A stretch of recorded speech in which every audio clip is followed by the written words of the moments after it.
Olá, o Conexão Poder recebe o governador de Minas Gerais, Romeu Zema. Ele que é pré-candidato à presidência da República e está nos presenteando aqui com a sua visita em Cuiabá. Bem-vindo, muito bem-vindo, governador.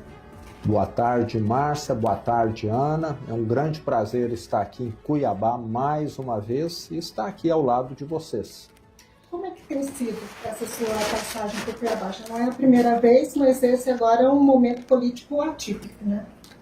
Sim, eu pertenço ao Partido Novo, estou aqui hoje, o principal motivo é uma reunião com os governadores que nós teremos à noite, mas eu acabei aproveitando e atendendo uma série de compromissos do Partido Novo, então tivemos logo cedo já uma entrevista. Depois tive uma reunião com pastores das igrejas que o partido convocou, depois uma reunião com empresários, com correligionários do partido e agora estou aqui com vocês. E ainda vou ter amanhã cedo mais alguma coisa. Me parece que teremos, já está quase que confirmado, uma reunião na Federação das Indústrias do Estado do Mato Grosso, que é a FIENT. Gente, Exato, deverei estar lá, coincidiu deles terem uma reunião exatamente nessa data em que eu estarei aqui.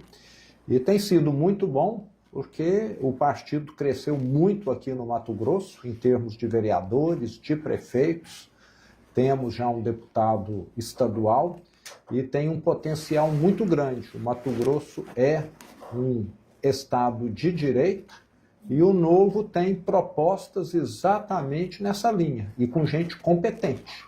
Então, estou aí para mostrar que o trabalho que nós fizemos em Minas Gerais, que já deu excelentes resultados, pode ser levado para diversas cidades via vereadores, prefeitos e deputados. Governador, como o senhor diz, Partido Novo tem os valores de direita. Mas o que ele traz, que ele agrega, que diferencia dos demais que se colocam também nesse espaço de direita? Eu falo, Ana, que se o Novo fosse um automóvel, ele seria uma Hilux SW4. É um carro que todo mundo deseja, quer, mas não é o carro mais popular, porque nem sempre você consegue. Mas primeiro, o Novo tem algumas coisas que os diferencia de partido de esquerda. Vamos na primeira delas. Gente muito qualificada e ficha limpa. Eu tenho, lá no governo de Minas, o menor secretariado de todos os estados do Brasil. São 14 secretarias. E olhe que Minas Gerais é o segundo estado mais populoso. Nós temos prefeituras no Brasil e são muitas que têm mais de 14 secretariados. E geralmente secretarias acabam sendo para poder dar cargos. E todos os meus secretários passaram por um processo seletivo. Eu não conhecia nenhum há 7 anos atrás, quando eu fui eleito. Se o Brasil quer ganhar a Copa do Mundo, o Brasil vai levar craques ou parentada e companheirada? Eu acho que deu para entender aí, não é? Faz sentido. Então, um dos pontos é esse: ficha limpa, gente competente. Segundo, transparência total. Minas Gerais, quando eu assumi, no quesito transparência pública, era o 22º lugar. Hoje é o primeiro, junto com o Espírito Santo. Tudo que eu gasto, que envolve recurso do Estado, um voo que seja, que eu usei uma aeronave do Estado, o mês que vem está no portal da transparência. Para onde eu fui, o que eu fui fazer e quem foi comigo. Por que lá em Brasília fica 100 anos sob sigilo? Para os nossos bisnetos, tataranetos. Então, é porque não pode mostrar. Quem faz o certo pode. Então, nós batemos muito nessa questão da transparência. Empresa de capital aberto, que não é um ente público, é obrigado a mostrar os dados. Por que o ente público, um governo federal, que é sustentado pelos 210 milhões de brasileiros, não pode mostrar? Tem algo aí esquisito. Então, o partido tem essa questão da transparência, de gente competência, e outra bandeira que nós temos: um combate ferrenho a privilégios, a favores e a corrupção. Tem um governo que não teve nenhum escândalo. Tem gente que, de vez em quando, faz algo errado e é demitido, como em todo lugar. 300 mil funcionários públicos, sempre vai ter alguém fazendo algo errado, mas punição exemplar. E eu, como governador do estado, faço questão de dar o exemplo.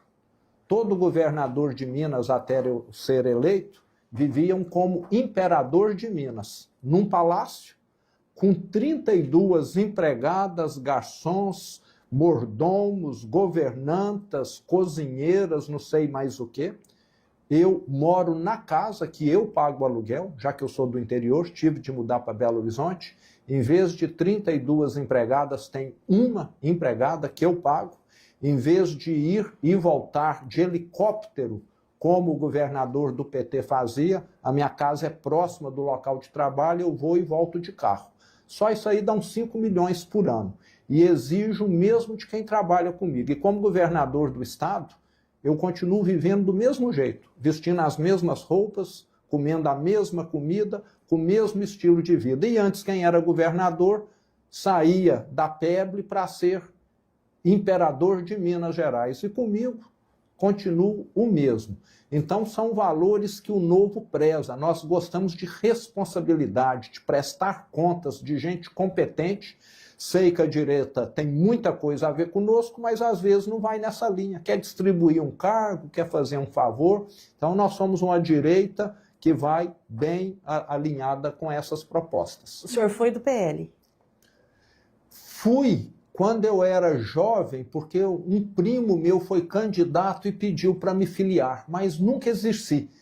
A minha participação política, até eu ser candidato em Minas Gerais, era negativa, não era nem nula, porque na empresa que eu administrava, Ana, eu proibia político de entrar. Eu falava, nós estamos aqui para sermos uma empresa mais eficiente. Política é da porta para fora. Nunca tinha almoçado com um prefeito, com um deputado estadual, federal, eu era avesso à política. Então eu até falo que com 54 anos, que foi quando eu fui eleito, teve uma virada de chave muito grande na minha vida e eu estou pagando, hoje eu reconheço, a minha omissão política com juros, multa e correção monetária. Porque hoje eu estou totalmente dedicado à vida pública, mas a minha vida pregressa, eu tinha esse total afastamento. Sei que é errado, mas era a visão ingênua que eu tinha. Eu estou ralando aqui no setor privado, com certeza tem gente ralando lá no setor público. E sabe o que foi que fez a ficha cair? A recessão que nós tivemos em 2015 e 2016.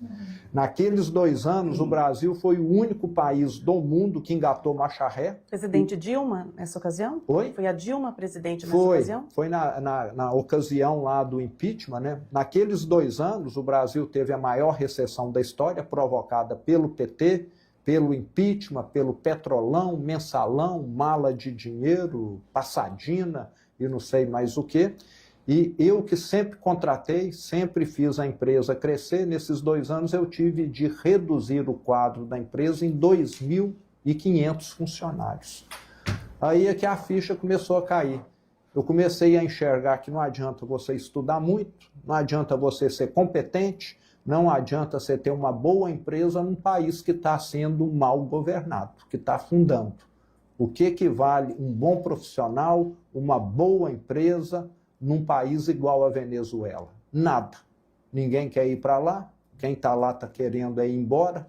Então aí é que eu comecei a ver, e foi essa indignação, esse inconformismo que me fez querer entrar na vida pública, porque logo depois eu recebi, coincidentemente, o convite do Partido Novo. Uhum. Aproveitando aí esse gancho da direita, a gente está vivendo agora esse momento político que tivemos aí recentemente, a prisão do ex-presidente Jair Bolsonaro. e o senhor participa de um evento aqui em Mato Grosso com a presença de outros governadores de direita também, e acredito que seja até o primeiro encontro de vocês depois desse acontecimento, né? Sim. Com certeza vão aproveitar para discutir aí algumas estratégias políticas da direita. Qual que tem sido a principal preocupação agora do grupo?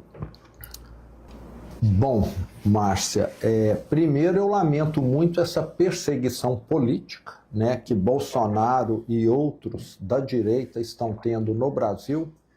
Em qualquer lugar do mundo, aquela ocorrência do dia 8 de janeiro de 2023 seria considerada ato de vandalismo, de depredação, que foi o que aconteceu. Uhum. Não havia forças armadas ali, não tinha nenhum movimento armado, não houve mortes, não houve nada que caracteriza em todos os países do mundo uma tentativa de golpe.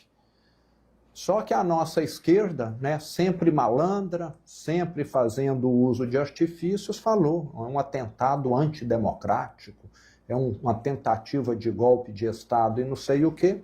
E num país que tem muitos romeus, né, que não participam de política como eu não participava, esse discurso acabou que teve uma liga, uma cola, e eles conseguiram levar à frente, né, com um judiciário que foi todo estruturado para servir à esquerda, condenando seus adversários políticos. E culminou nessa prisão e condenação do presidente Bolsonaro. Mas eu continuo confiante que em 2026 nós teremos essa página virada e um novo presidente de direita dará o indulto, dará a anistia a essas pessoas que estão sendo, na minha opinião, totalmente injustiçadas. E um detalhe, Márcia e Ana, lá na década de 60, 70, nós tivemos pessoas da esquerda que assassinaram, que sequestraram, que assaltaram bancos, foram anistiadas, recebem valores do governo federal, porque cometeram atrocidades. Agora estão pegando pessoas que não dispararam um tiro, não fizeram nada e condenando, para você ver como são dois pesos e duas medidas completamente distintas. Só para a gente completar essa questão da prisão do ex-presidente Bolsonaro,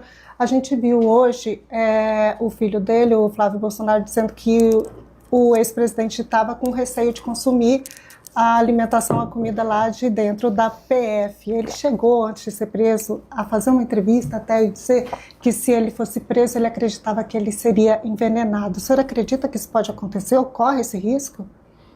Eu acredito que sim, não tira a razão. E lembrando que o presidente tem uma saúde fragilizada devido à facada que ele teve, né? Precisa de uma alimentação que não é uma alimentação normal, né? Que todos nós comemos, porque o sistema digestivo dele não funciona normalmente.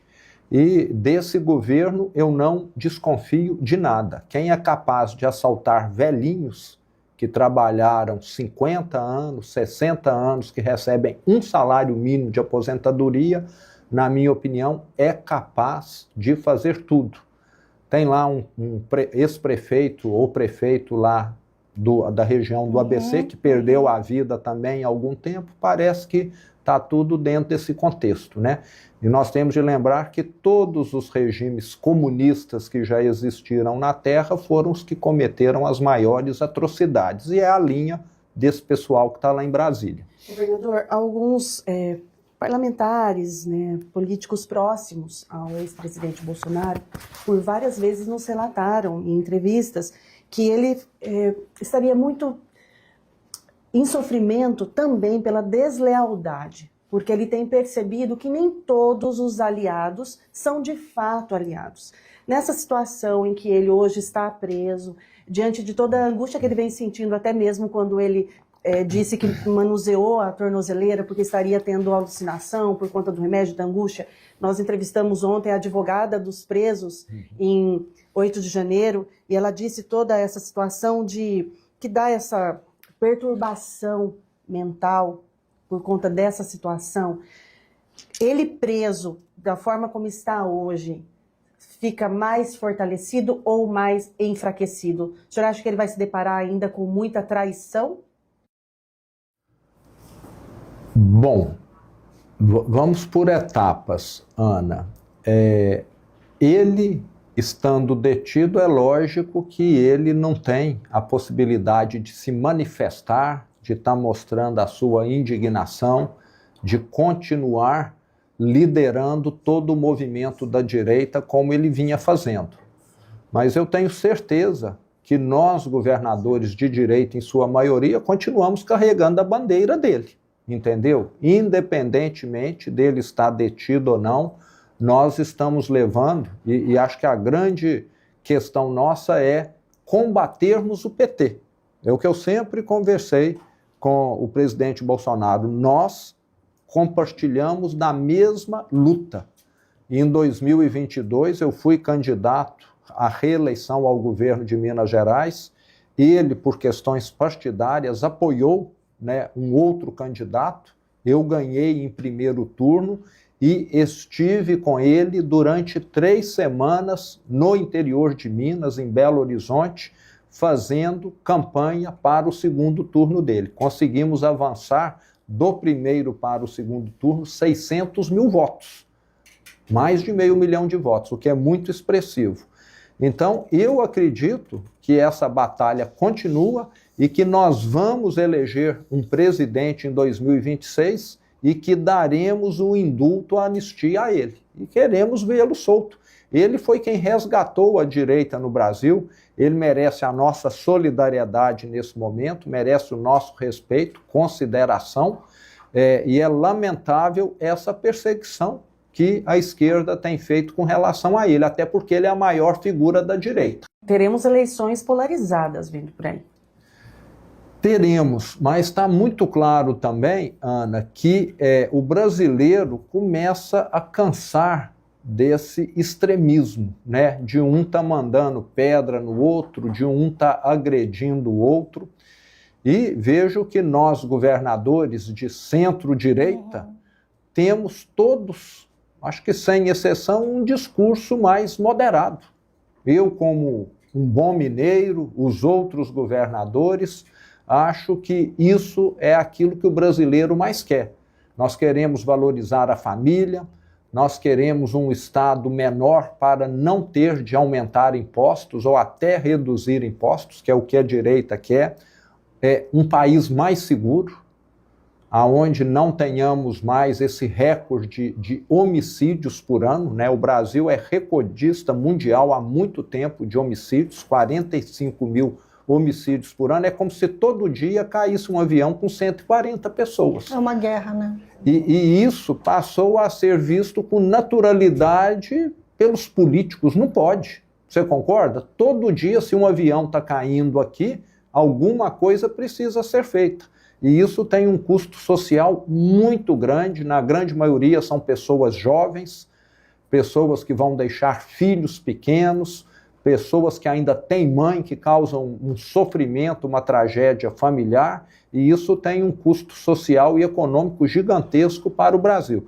Então, o que a direita quer é exatamente ir nessa linha. E nós sabemos que a esquerda não entrega isso. A esquerda valoriza criminoso, até lembrando, né, que os presidiários votando, o Lula teve mais de 95% dos votos dos mesmos, o que deixa claro que quem é criminoso vota em gente da esquerda.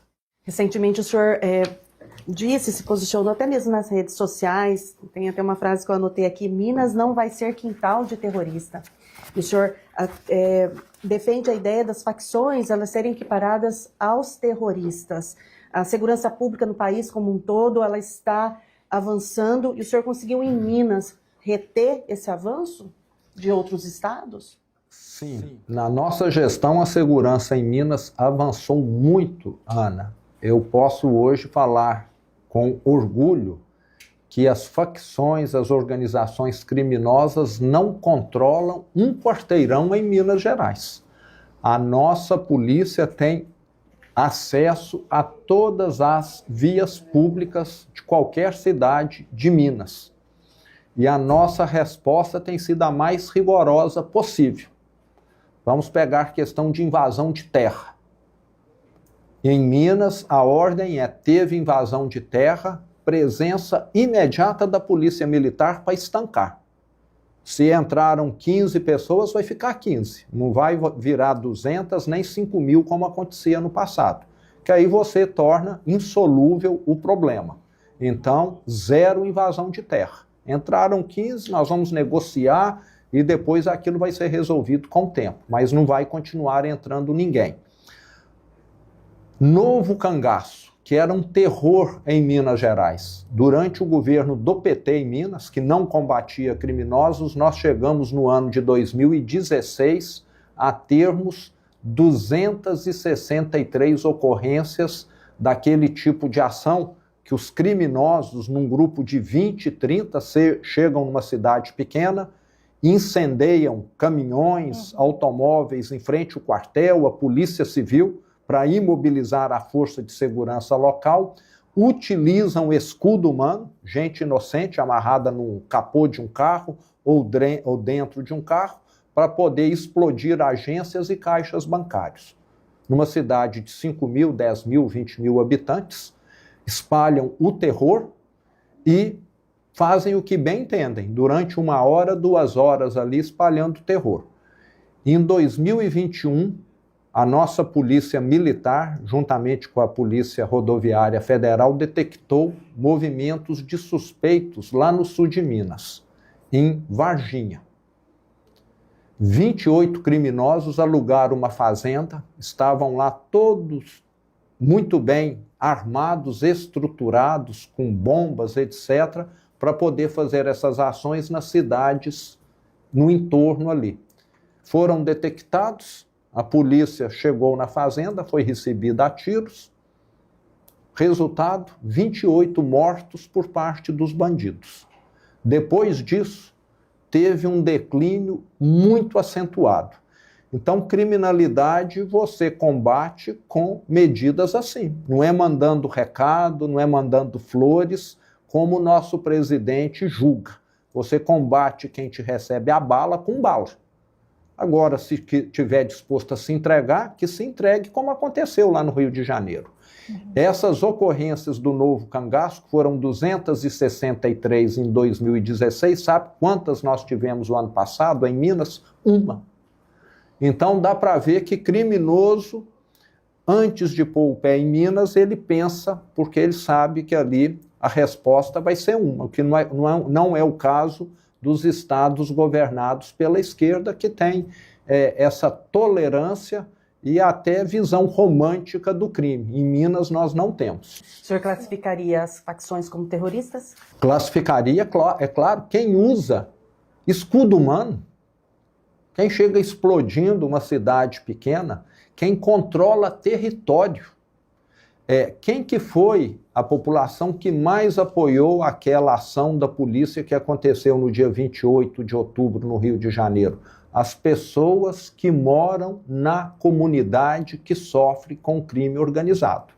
Aquelas pessoas, a grande maioria dos brasileiros não moram, né, mas nós já temos milhões que moram, aquelas pessoas pagam mais caro pela energia, pela água, pela internet, são extorquidas. Se alguém lá tem uma vendazinha, um pequeno comércio, tem de pagar uma mesada para o dono da facção lá, o comandante da facção.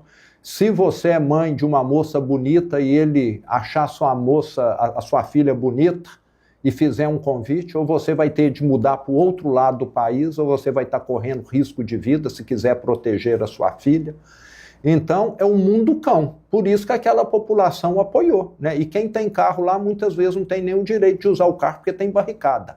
É controle de território, aonde o poder público municipal não acessa, o poder público estadual não acessa e nem o federal.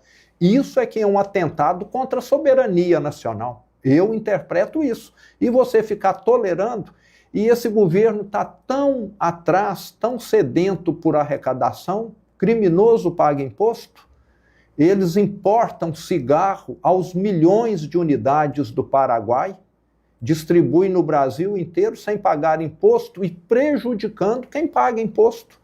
Faz o mesmo com esses vapes, que no Brasil são proibidos, para quem comercializa legalmente. Para quem comercializa ilegalmente, está disponível aí na ponta da rua. E é o crime organizado que traz isso sem pagar imposto e sem nenhuma qualidade. Se tiver veneno aí, tem gente morrendo, a Anvisa não está nem aí porque não está fiscalizando o criminoso.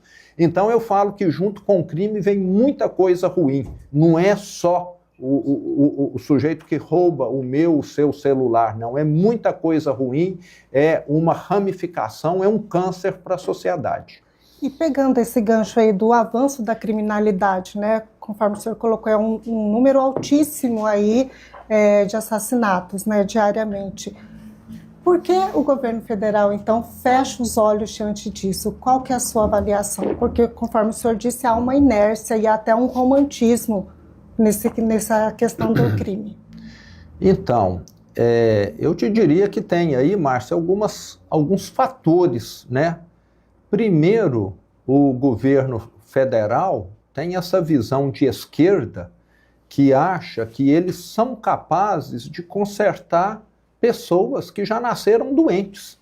Nós sabemos, né, tem vários e vários casos no Brasil, no mundo todo, de pessoas que são sociopatas, psicopatas, que têm de passar a vida atrás das grades. É soltar, ou ele vai matar, ou ele vai estuprar, ou vai fazer as duas coisas juntas, e eles se julgam, né, superiores e capazes de mudar isso, né? E se julgam também que estão, de certa maneira, conduzindo um ente, que é o Estado, que seria capaz de tudo. Eu entendo que quem é capaz de mudar a sociedade são as pessoas. Na hora que você educa bem as pessoas, na hora que você dá liberdade, responsabiliza as pessoas, elas vão fazer a sociedade caminhar na direção correta. E eles acreditam nesse Estado paternalista, né? É o pai que não pode exigir muito do filho, porque o filho é um coitado, né? Acreditam na vitimização, né? Então, é uma visão distorcida e também nós temos de lembrar que eles dependem disso para sobreviver eleitoralmente. Enquanto tem um povo que não é esclarecido, que não é cobrado devidamente, você tem gente que só vive do Bolsa Família, acha que isso é normal, acha que não precisa ser mais esclarecido, acompanhar. Então, o que eles querem é o seguinte: deixa eu ficar aqui no governo, eu estou usufruindo de privilégios, estou distribuindo favores, fica aí no seu cantinho, não quero ninguém muito crítico na sociedade, não. E os bandidos me ajudam nisso aí, porque muitas vezes estão financiando candidatos da esquerda, é bom lembrar, candidatos da esquerda e crime organizado tem um elo muito grande. Sempre que tem um escândalo financeiro aí, pode saber que tem políticos da esquerda que estavam mamando naquela instituição ali, como teve o caso recente aí de um banco. Sobre o fortalecimento da direita que o senhor estava colocando agora há pouco, né? O senhor é pré-candidato à presidência, já afirmou que continua sendo, vai até o fim com a sua candidatura, e nós temos também outros nomes da direita que têm essa pré-candidatura já colocada e ainda tem algumas outras discussões. Isso não racha? Qual que é a estratégia? Então, diferente de quem está longe de fora pensa, nós somos mais fortes caminhando em várias pessoas e não em uma só, como aparentemente seria a lógica. Então vamos dar detalhes aqui. Primeiro, eu estive com o Bolsonaro há 4 meses atrás para comunicá-lo em primeira mão que eu seria pré-candidato à presidência e o que ele achava.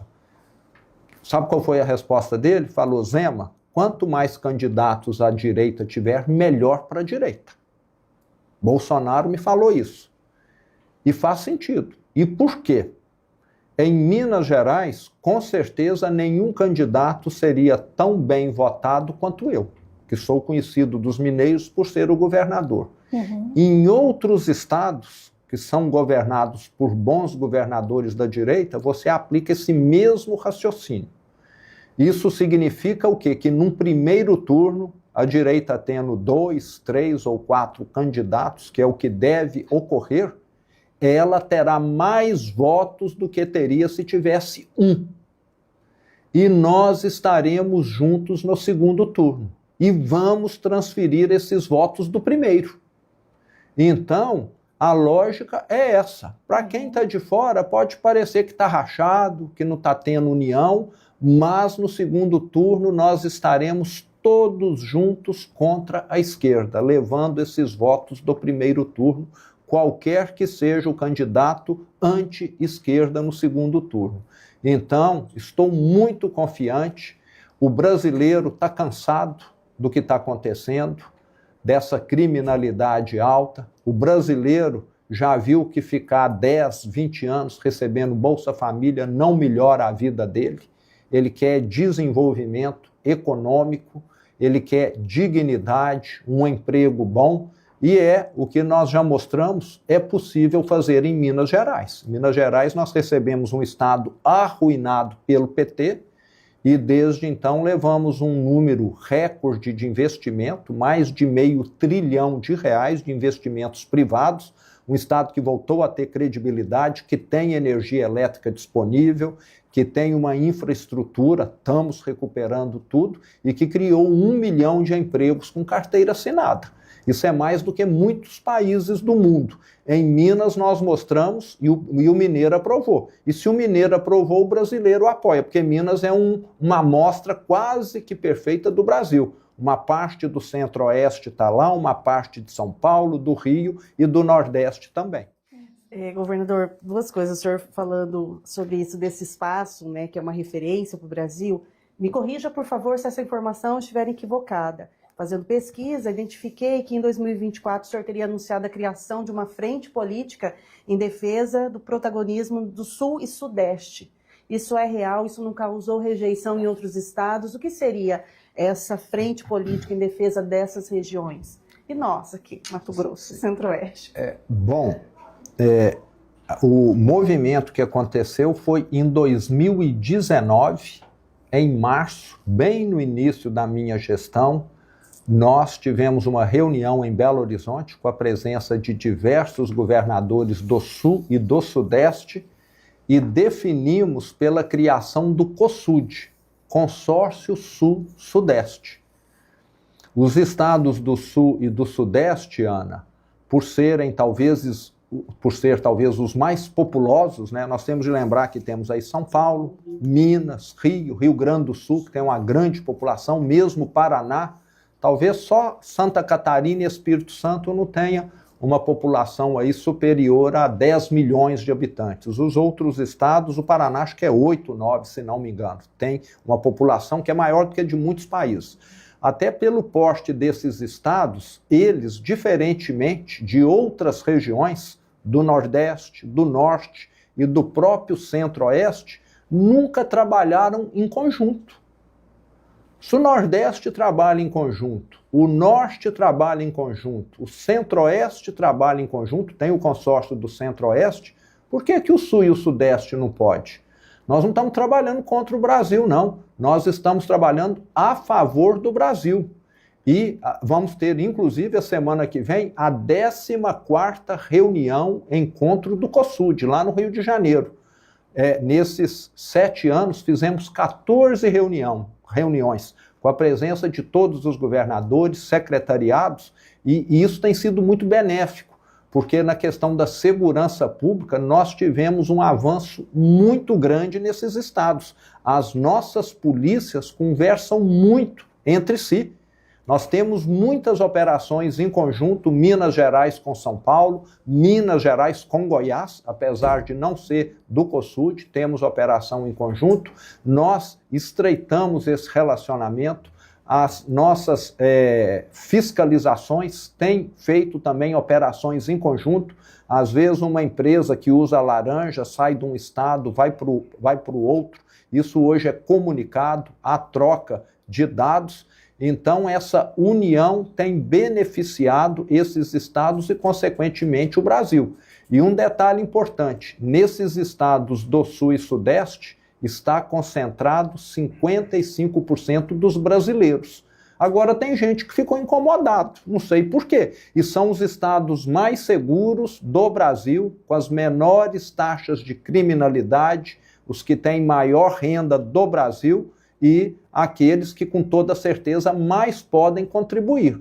Se alguém ficou incomodado, me desculpe, nós não estamos querendo atrapalhar ninguém, mas parece que ninguém quer que aquilo que está dando certo no Brasil seja mostrado e passe a cobrar alguma coisa. Querem que só cordeirinho, que é muita postura da esquerda, né? Eles gostam de cordeirinho para mandar e desmandar, não gostam de algo diferente. Já vi isso lá em Minas de camarote. Governador, o senhor citou também a questão do Bolsa Família. Qual a sua opinião sobre esse programa social? Sendo eleito presidente da República, esse programa teria algumas alterações? Porque é um programa que hoje são 18 milhões de beneficiários, que eu fiz uma pesquisa recente. O senhor já falou algumas vezes sobre o Bolsa Família. Bolsa Família é importantíssimo, Ana, num país pobre como o Brasil. Se uma mulher tem um filho, não tem um emprego, e às vezes ela tem 2 ou 3 e não só um, se ela não tiver uma ajuda, ela vai ter dificuldade até de dar alimento para esse filho. Então, o Bolsa Família é necessário nessas situações. Agora, o Bolsa Família precisa, além de ter a porta de entrada, que é alguém que precisa ter uma porta de saída, que é alguém que se qualifique, alguém que vá trabalhar. E o que nós temos assistido no Brasil são pessoas que, às vezes, não sei se por necessidade ou por mal intenção, começaram a criar situações para poder ampliar o que recebem do Bolsa Família, tipo, né? Tem ali uma mãe com filhos e um companheiro que moram todos juntos, que estão recebendo benefício. Aí simulam uma separação para que ele passe a receber a parte. Então, acho que nós temos de ter um acompanhamento adequado. Na minha opinião, um homem saudável que receba Bolsa Família deveria ter obrigatoriamente acesso a um curso de qualificação para ser alguma coisa, para ser um padeiro, para ser um torneiro, para ser um técnico em administração. Às vezes ele não estudou, não está trabalhando, é um adulto e está só recebendo. Eu sou pagador de imposto, quem está aqui nos acompanhando é pagador de imposto. Eu quero ajudar quem precisa, e não quem é jovem, homem, saudável. Geralmente o homem não cuida de filho, fica a cargo da mulher. Eu quero que essa pessoa esteja fazendo alguma coisa para sair do Bolsa Família. E já até falei que sou favorável à empresa que concede emprego, que treine uma pessoa que está no Bolsa Família, que durante 1 ano, 2 anos, aquele cargo que ela deu, aquele trabalho que ela deu para quem saiu do Bolsa Família, fique sem encargos sociais. Ela não recolher para o governo, porque o governo vai estar economizando muito mais do que estaria recolhendo ali, tirando uma pessoa do Bolsa Família. Então, o Brasil, nesses últimos anos, se transformou num país extremamente paternalista, dando Bolsa Família para quem precisa, mas não tendo uma porta de saída. Eu tenho certeza que pode ter reclamação no início, mas depois as pessoas vão falar, não, certo é isso aqui mesmo. Se eu estou recebendo, eu vou frequentar esse curso aqui, porque ao longo aqui de 6 meses, de 1 ano, não sei quanto, eu vou me qualificar e ter condição. Hoje nós enfrentamos um problema que não é só de Minas, é do Brasil, Ana, que é o quê? As empresas terem vagas em aberto e as pessoas não quererem trabalhar ou não terem a qualificação, um dos dois. Então nós temos de sanar esse problema. Qual país que vai dar um salto de desenvolvimento tendo gente recebendo auxílio do Estado desde os 18 anos até os 80? Que país que é esse? Nós temos de dar um jeito dessas pessoas passarem até ter uma vida melhor, porque ninguém que recebe Bolsa Família vive bem. Nós sabemos disso. Então, é preciso criar mecanismos de saída desse auxílio. Isso é que eu sou favorável, sem deixar de lado o atendimento a quem precisa. Governador, só concluindo essa questão dos candidatos, eu queria voltar um pouquinho ali. O senhor comentou com a gente que os governadores de direita têm tido um discurso bastante alinhado, um discurso que não é extremista, né, mais ou menos o mesmo padrão ali, vocês vêm seguindo. Temos o seu nome como pré-candidato, temos outros nomes também aí da direita, e o governador Mauro Mendes faz parte também desse grupo de governadores aí de centro-direita. Ele tem colocado o seu nome aí para... Bom, a gente tem especulado que ele sai candidato ao Senado, mas o senhor acha que ele seria um bom nome também para compor esse grupo da direita na disputa à presidência? Já que o senhor disse, em Minas, ninguém vai ter mais voto do que eu, né? E aqui ele tem a maioria das intenções de voto. O Mauro é uma pessoa que eu admiro, foi eleito junto comigo em 2018, só que eu acho que ele já tinha uma experiência política prévia, né? Foi prefeito de Cuiabá, já tinha mostrado, e talvez até por isso foi eleito governador, diferente de mim, que foi a minha primeira eleição, nunca tinha tido contato com o setor público. Nesses 7 anos que eu sou governador ao lado dele, só vi pontos positivos. O nosso alinhamento é muito grande e ele seria um ótimo nome, com toda certeza. Ele nunca me confidenciou nada que ele pretende fazer a respeito de 2026, mas ele seria um ótimo nome, o Brasil estaria em ótimas mãos e espero que ele faça a melhor escolha para o Mato Grosso e para o Brasil. Se ele for para o segundo turno, já te falo que ele tem meu apoio. E hoje vocês têm esse alinhamento político no qual o governador Mauro Mendes vai participar também, né? O senhor acha que podem sair aí novos nomes agora, com esse advento aí da prisão do Bolsonaro? Pode vir mais novos nomes agora? Então, o que nós temos hoje são alguns nomes sendo cogitados, mas nós temos, Márcia, de fazer aqui um lembrete, né, uma ressalva, que é o seguinte: nós temos uma data limite para definir quem será candidato a quê, que me parece é 90 dias antes da eleição. Se a eleição é dia 4 de outubro, seria dia 4 de julho.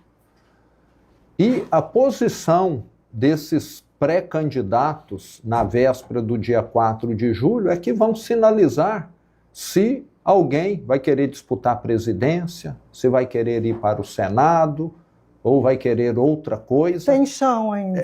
Tem muito chão. Então, qualquer definição agora seria prematura. No meu caso, está definido que eu irei até o final, até porque eu sou um candidato meio diferente, né? Eu estou na política por livre e espontânea vontade, porque acredito, sou um inconformado, um indignado, não tenho nenhuma pretensão de carreirismo político e represento um partido que é pequeno, que quer crescer e que tem boas propostas, então é um caso um pouco diferente. Agora, aquelas pessoas que querem permanecer na política, no dia 4 de julho de 26, vão analisar assim, minha chance aqui como presidente é quantos por cento? É 20%? Minha chance no Senado é quanto? É 70%? O que é melhor? Eu tenho uma chance de 20% ou de 70%? Então, aí eles vão estar definindo. Eu já vi isso diversas vezes. Na minha campanha em 2018, eu vi nomes serem retirados pelo partido político. O partido político chegou para fulano, você não vai ser mais candidato a governador, você vai ser candidato a senador. Vi isso lá em... O partido decide, tem força. Já vi partido político chegar lá em 2018 e falar, você não vai ser mais candidato aqui em Minas, nós vamos apoiar outro partido, porque fizemos um acordo lá em outro estado. Tiraram o nome lá que ia disputar comigo. Então tem essas questões partidárias também que se sobrepõem a questões de caráter pessoal. Então vai ter muita mexida no tabuleiro até lá, e o que eu falo é o seguinte, é ter paciência. Qualquer tentativa de prever o cenário agora é nós querermos prever se no dia 4 de outubro de 26 vai chover ou fazer sol, se vai estar quente ou mais frio, e por aí vai. Então é infrutífero tem de esperar o momento certo. Governador, na sua opinião, qual o principal desafio para o gestor do Brasil? E o senhor citou também muitos pontos positivos de Minas, mas qual o principal desafio que o senhor tem no Estado? Então, como o senhor avalia Brasil e Minas, seus principais desafios para seus gestores? Eu diria que temos um problema semelhante. Apesar da população muitas vezes não perceber, Ana, isso tem reflexo em tudo. Tem reflexo na saúde, na segurança, na educação, na infraestrutura, que é a questão de equilíbrio fiscal. Tem uma frase do Paulo Hartung, que eu admiro muito, ex-governador do Espírito Santo, que é a seguinte: quem toma conta das contas, toma conta do povo. E a mais pura verdade, um pai de família que tem as contas controladas, na hora que o filho precisa do medicamento, ele compra. Um pai de família que tem as contas controladas, na hora que o filho precisa de qualquer coisa referente à educação, ele consegue arcar. Quem só tem dívida, não controla nada, vai deixar a família na mão. E com um prefeito, com um governador e com um presidente, a mesma coisa. E eu que recebi um estado arruinado pelo PT, sei muito bem. Sou governador há 7 anos. Até hoje, Ana, eu estou pagando parcelamento de dívida que o PT fez. Uma delas com o Tribunal de Justiça de Minas Gerais, que ele foi lá e sacou os depósitos judiciais, e outra que eu ainda estou pagando é com os 853 municípios de Minas. Porque o PT foi muito justo, parece que ele não é justo, mas em alguns momentos ele é. Ele conseguiu assaltar igualmente os 853 municípios de Minas Gerais, do menor até a capital Belo Horizonte, assaltou todos. E até hoje, todo mês, eu mando 100 milhões de reais a mais por mês, não sei, o valor é aproximadamente esse, mensalmente, para os municípios, que foi o assalto da saúde. Os outros assaltos eu já devolvi, o assalto do ICMS, do IPVA. Recursos. O município tem obrigação por lei, igual um assalariado, de receber os repasses do governo do Estado. O governo do PT não fez. Tanto é que lá em Minas, em 2018, isso acho que não foi muito divulgado no Brasil, nós tivemos prefeitos que adoeceram, que renunciaram e que suicidaram em Minas, e não foram poucos não. Porque fazer a gestão de uma cidade sem receber esse dinheiro é impossível. É igual um pai de família, você fala, a partir de agora eu vou te pagar só metade do seu salário e você se vire. Ele não vai dar conta de se virar. Ele tem aluguel, ele tem prestação, ele tem escola para pagar, tratamento médico que às vezes alguém está fazendo. Foi o que aconteceu lá em Minas. Então, eu falo que o grande desafio do Brasil é equilibrar as contas. Na hora que tiver um governo que equilibre as contas, esse governo vai poder melhorar as estradas, vai poder melhorar a saúde, melhorar a educação e melhorar a segurança pública. Sem equilibrar as contas, não tem como fazer isso. A privatização da Companhia de Saneamento de Minas é uma alternativa? Eu faço essa pergunta porque em Mato Grosso os municípios também se uniram em consórcio para lidar com a questão da água, do abastecimento, captação, distribuição. O município aqui vizinho, Várzea Grande, também sofre com essa questão e está caminhando para concessão. Cada um por seus motivos. E Minas é um estado populoso que tem caminhado pela privatização. O que motivou, governador? Ana, nós temos de lembrar o seguinte, o setor privado, ele é muito mais ágil e tem uma gestão mais eficiente. Vou te dar aqui um exemplo para provar isso, porque um exemplo às vezes esclarece. Lá em Minas nós temos a rede FEMIG, Hospitais Públicos de Minas Gerais, rede FEMIG. E temos hospitais privados que atendem pelo SUS. Se um hospital privado tem um equipamento de tomógrafo e esse equipamento estraga hoje, eles vão comprar a peça hoje ainda, amanhã esse equipamento está funcionando. Se é no hospital público, nós temos que fazer uma licitação. Talvez daqui a 90 dias esse equipamento volte a funcionar. Porque nós somos engessados. Eu não posso comprar daquele fornecedor porque eu conheço ele, porque eu gosto, porque ele é confiável. Eu vou ter de comprar no menor preço e às vezes vou comprar uma peça que não é a melhor, mas é o que a lei determina. Então, o público é engessado. Isso acontece com a nossa Copasa, que é a Companhia de Saneamento Básico. Ela vai trocar os canos de uma adutora, ela precisa fazer uma licitação. Uma obra que numa empresa privada seria executada em 60 dias, na Copasa vai levar 1 ano. E às vezes não vai ficar bem feita porque a empresa que ganhou não é a que executa melhor, mas é a que deu o melhor preço. Então, é simplesmente impossível você ter eficiência dentro desse contexto. É necessário passar para o privado executar, mas o governo pode bancar. Os melhores hospitais do Brasil são de gerenciamento de gestão privada, atendem pelo SUS, muitos 100%, só atende SUS, mas recebe dinheiro do governo, ou do município, ou do estado, ou do governo federal, porque eles têm essa agilidade, essa eficiência que o público não tem. Outra questão no público, se eu vou contratar gente, está faltando médico, eu preciso fazer um concurso público, aí eu vou levar 1 ano para contratar um médico. Você está entendendo? O privado contrata, amanhã está funcionando.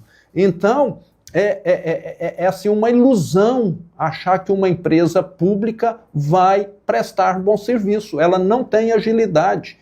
Outro problema também, muitas vezes ela é utilizada para fazer politicagem. Eu recebi em Minas Gerais, essas empresas eram cabides de emprego. Estavam muito mais preocupadas em distribuir favores do que atender as pessoas. Por isso que a esquerda adora estatal, porque ali fica distribuindo favores, contratando serviços de quem contribui com campanha, etc. E no caso de Minas ainda tem um agravante. O grande sócio da Copasa é o estado de Minas. Um estado que deve 180 bilhões. A Copasa precisa investir bilhões e bilhões. Você acha que o estado tem condição de fazer aporte de capital? Não tem, mas o privado tem. E vai executar a obra com muito mais rapidez. Então eu te diria que nós temos de nos curvar aos fatos. No mundo inteiro é assim. E não vai ser diferente aqui no Brasil. Agora que os contratos, Ana e Márcia, de concessão sejam muito bem feitos.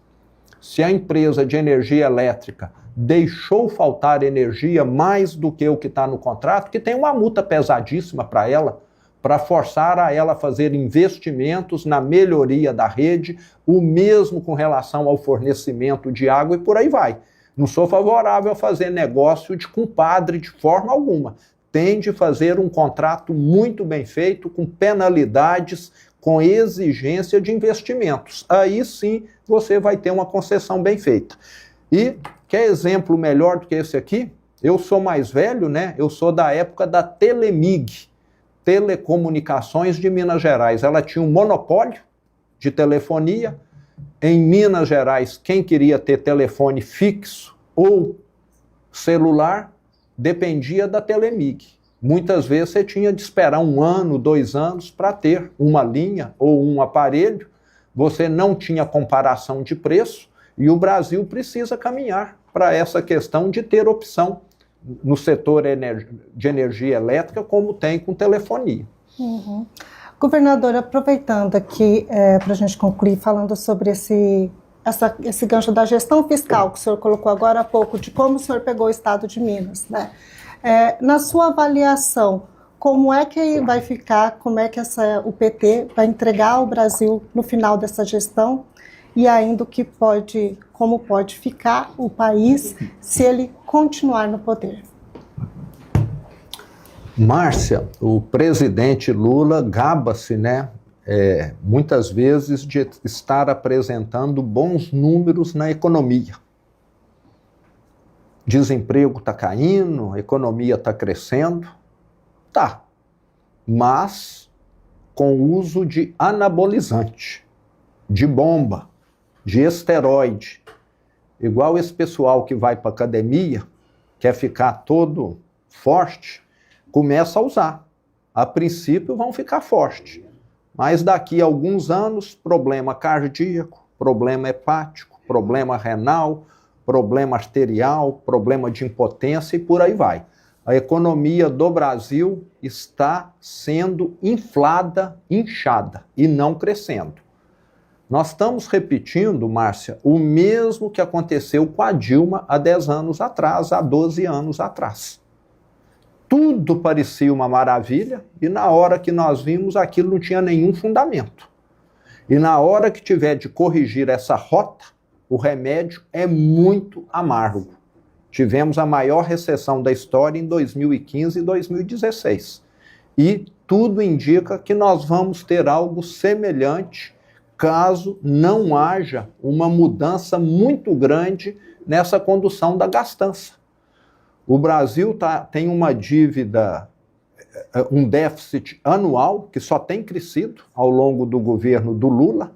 Isso faz com que a dívida nossa tenha tomado um caminho de descontrole. Por isso que nós temos uma das maiores taxas de juros do mundo, que tem de ficar claro, penaliza quem essa taxa de juros alta? O pobre. O pobre é que paga a prestação, que financia a moto, o celular, a casa. Ele é que é penalizado. Esse governo fala que dá com uma mão, mas está tirando com a outra mão de quem é pobre. E fala que é o governo que quer tributar os ricos, na verdade está enchendo o bolso dos ricos. Porque quem tem 1 milhão, 10 milhões, 50 milhões aplicado, está rindo até aqui com esse rendimento de Selic a 15% ao ano, que é o mínimo que ele vai estar ganhando aí de remuneração pelo seu dinheiro. E quem está pagando essa conta, como eu falei, são os brasileiros, principalmente os pobres. Então essa situação tem limite. Não dá para isso continuar 1 ano, 2 anos, 3 anos. É igual quem toma esteroide. O problema, o efeito colateral começa a aparecer em determinado ponto. Só não sabemos se vai ser daqui a 4 meses, 8 meses ou 1 ano e meio. Mas que vai aparecer, vai, porque nenhuma economia do mundo, todo economista sério sabe, tem crescimento sustentável como ocorre com o Brasil hoje. É uma bomba que está prestes a explodir, então. Uma bomba relógio. Vai explodir em algum momento. Não tem como dar certo. Chame algum economista aqui e converse com ele sobre isso, que ele vai te responder melhor do que eu. Ana, satisfeita? Ficaria, mas... Ficaríamos mais umas 3 horas aqui, mas, né? dizendo que o nosso tempo chegou ao fim. Governador, um prazer receber o senhor no Conexão Poder, nossa primeira entrevista, que tenhamos outras ainda, várias Certamente, outras, né? Voltarei ao Mato Grosso, não será a última vez de forma alguma. Estarei aí em 2026 levando as minhas propostas, as propostas do Novo, que tem crescido muito aqui no estado, e voltarei. Encontraremos mais. Leve o nosso abraço para Minas Gerais. E fica o presente do Conexão muito Poder. Grato. Leve para Minas Gerais, para o senhor tomar um cafezinho lá. Agradeço Minas, muito. Né? Fica o espaço aberto, caso tenha algum assunto que a gente não tenha colocado. Eu quero dar os parabéns aqui para vocês pelas instalações aqui, por terem mulheres aí tão bem preparadas para estar conduzindo. E fica aqui o meu abraço a todo matogrossense, por ser um estado aí que sempre é um dos que mais cresce no Brasil, né? Na questão da produção agrícola, da economia e da população também. Um estado jovem, um pouco diferente de Minas, que já é um estado mais envelhecido e que tem um potencial gigantesco e que tem aí um ótimo governador à frente, que é o Mauro Mendes. Aonde ele estiver, ele vai estar fazendo bem para o Mato Grosso, tenho certeza. Muito obrigado, um grande abraço para todos que nos acompanharam. Obrigada.